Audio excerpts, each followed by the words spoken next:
Zidovi ove garaže su nedovršeni i treba im fasada. U prošloj sam epizodi nabacio špric, postavio vodilice i kutne lajsne, a sad je red i da završim žbukanje. Ovo je 7. epizoda, renoviram garažu. Od ovoga pokušavam napraviti ovo.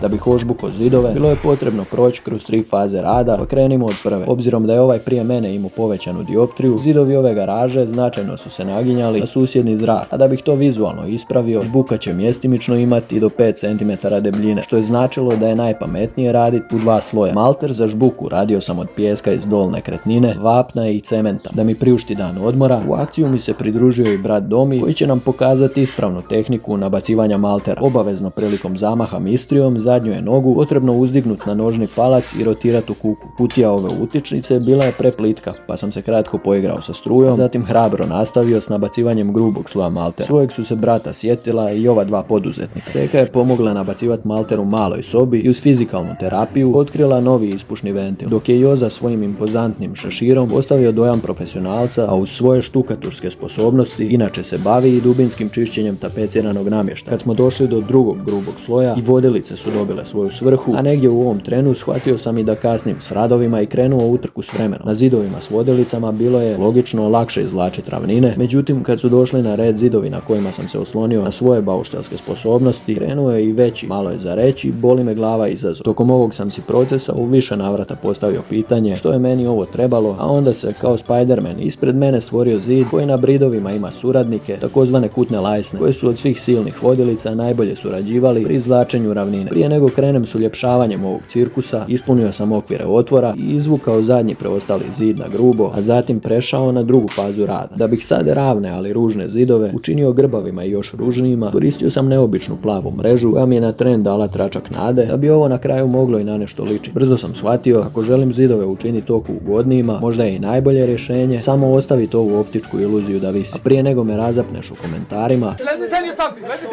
kaže internet da valja najprije nanijeti sloj maltera, zatim utopit mrežu i prekriti je drugim slojem. Što vidiš, kod mene nije bio slučaj, a izgovor su bile visoke temperature i nisam Speedy Gonzales. Nakon što sam doživio poraz u gostima, kako bih bar malo dotjerao ovu apstraktnu umjetnost, prešao sam i na 3. fazu rada. Filcanje, u ovom slučaju 68 sati zakašnjelo filcanje. Postupak je u kojem se pomoću filca, odnosno spužvastom gletericom, obrađuje površina žbuke dok se još nije potpuno osušila. Na svu sreću, moja je već bila jasno dehidrirana, pa sam glumeći znanstvenika zaključio da je treba natopiti vodom i kako bi površina žbuke imala s čim reagirati, napravio sam fini malter. Već mi se u ranoj fazi pridružio je ovaj Ferdinand Magellan, a obzirom da sam izgubio u utrci s vremenom, nećemo filcanje završiti nekad na godinu, a ti pošalji ovo nekom bauštelcu i zaprati nas. Te zanima kako će ova apstraktna umjetnost na kraju izgledati.